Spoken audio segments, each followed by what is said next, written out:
যখন সমন্বয়ক বলছেন যে যদি আমরা মেট্রো রেলে আগুন না দিতাম, যদি আমরা পুলিশকে হত্যা না করতাম, যখন বিএনপি সিরাজগঞ্জের নেতা বাচ্চু বলেন আমরা এনায়েতপুর থানায় আগুন দিয়ে 13 জন পুলিশকে হত্যা না করলে এই আন্দোলন হতো না, তাহলে খুনি কি শেখ হাসিনা নাকি সমন্বয়করা?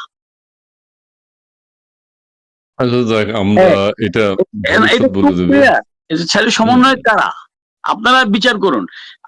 আরেকটা বিষয়, যখন আপনি শপথ নিচ্ছেন, যে আপনি বলছেন যে সমন্বয়ক দায়িত্ব নিয়ে বলছেন যদি আমরা মেট্রো রেল আগুন না দিতাম,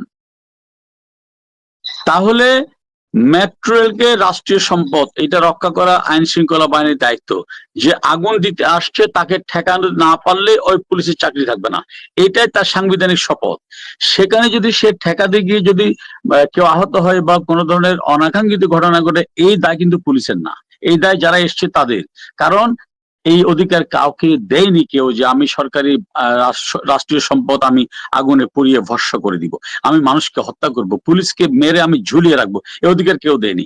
তাইলে এখন আওয়ামী লীগ হত্যা করেছে জনমানুষকে, নাকি যারা প্রকাশ্যে এখন বলছেন যে এনায়েতপুর থানায় যদি আমি আগুন দিয়ে 13 জন পুলিশকে হত্যা না করতাম তাহলে শেখ হাসিনা পুলিশ ভয় পেত না, যারা বলছে আমি যদি মেট্রো রেলে আগুন না দিতাম, পুলিশকে হত্যা করে ঝুলিয়ে না রাখতাম, তাহলে এই বিপ্লব হতো না, তাহলে হত্যাকারী কারা?